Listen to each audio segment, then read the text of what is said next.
Welcome students, आपका एक और नए वीडियो में। ये वीडियो आपका मोल कॉन्सेप्ट का एक्सटेंशन है। अगर आपने पुराना वीडियो नहीं देखा है तो आप जाके वो पुराना वीडियो देख सकते हैं और वीडियो को प्लीज एंड तक देखिएगा।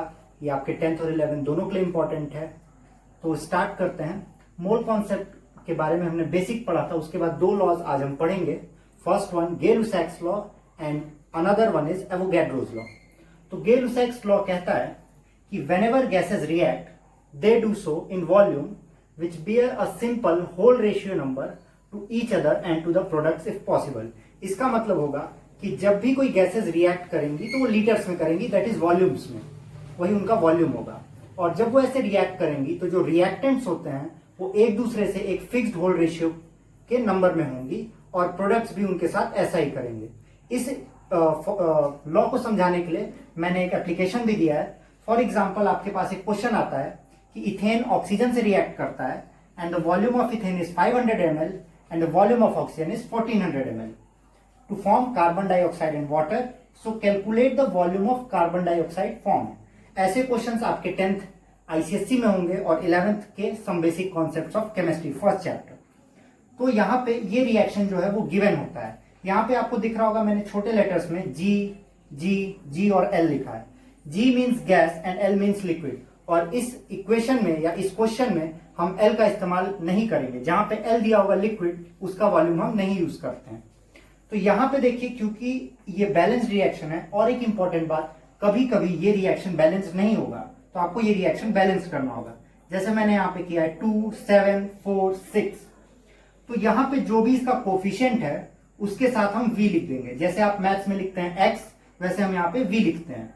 तो हमने माना कि जो ये इथेन है ये 2V मतलब 2 वॉल्यूम रिएक्ट कर रहा है, ऑक्सीजन 7 वॉल्यूम, और ये दोनों मिला के 4 वॉल्यूम ऑक्सीजन फॉर्म कर कार्बन डाइऑक्साइड फॉर्म कर रहा है। 4, 7 और 2 कोफिशिएंट के साथ लिखा गया and V is volume. You can also right X, A, आपका जो मन करे वो लिख सकते हैं। तो हमारे पास दो चीजें गिवन है कि 2V equal to 500 and 7V equal to 1400। तो हमने दोनों का इस्तेमाल किया, जिससे 1V की वैल्यू 250 और 1V की वैल्यू 200 भी आ रही है। तो एक इंपॉर्टेंट बात आपको बताते हैं हम, यहाँ पे जो V है, V की वैल्यू हमेशा वही लेंगे जो कम होगी। आप लोग ने पढ़ा होगा लिमिटिंग रिएजेंट।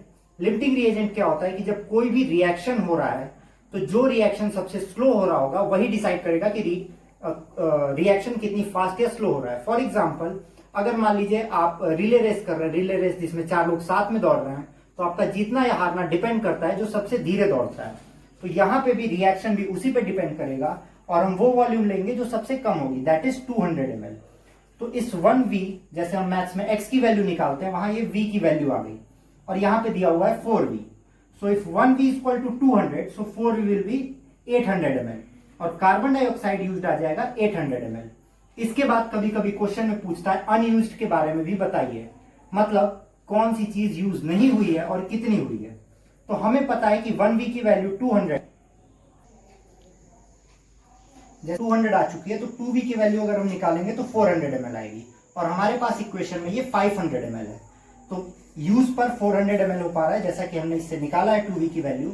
सो अनयूज्ड हो जाएगा given, that is 500 ml minus जितना हमने यूज किया 2V के हिसाब से, दैट इज 400 ml। तो इसका आंसर आता है 100 ml।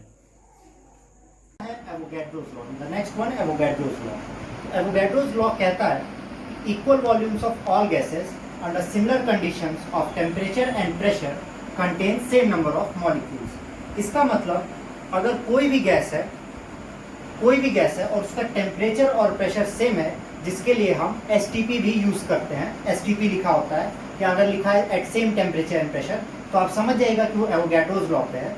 तो वो same number of molecules contain करेगा। अगर हम एग्जांपल की बात करें, हमारे पास कोई मॉलिक्यूल है, क्लोरीन, ऑक्सीजन, फ्लोरीन, नाइट्रोजन। माना कि ये दिया हुआ है STP पे। STP पे 2 मॉलिक्यूल्स ऑफ क्लोरीन कंटेन करता है 6000 मॉलिक्यूल्स।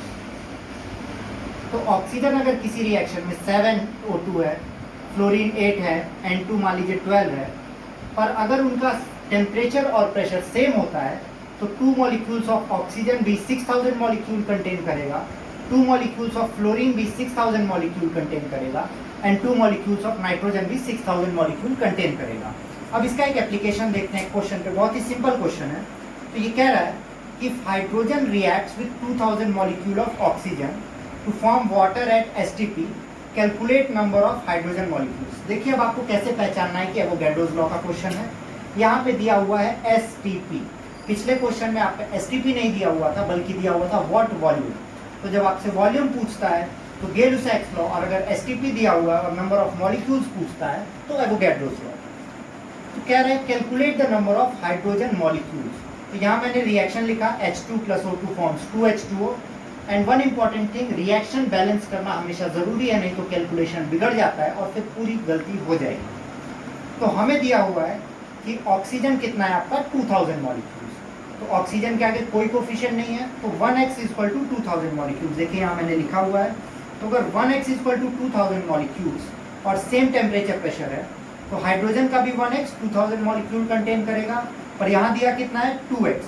तो 2x = 2 × 2000, तो आंसर आता है आपका 4000 molecules. So this was for class. और नेक्स्ट वीडियो में हम लोग बात करेंगे empirical formula, mass and mass relation and mass और वॉल्यूम रिलेशन। इससे आपका ये चैप्टर कंप्लीट हो जाएगा। आपको एक और इम्पॉर्टेंट बात बताना चाहूँगा, from today on I will be posting my videos on every Monday and every Thursday. Her Monday और थर्सडे को मेरा वीडियो आएगा।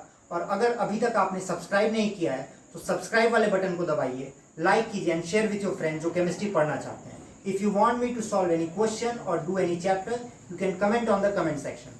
Thank you and have a nice day.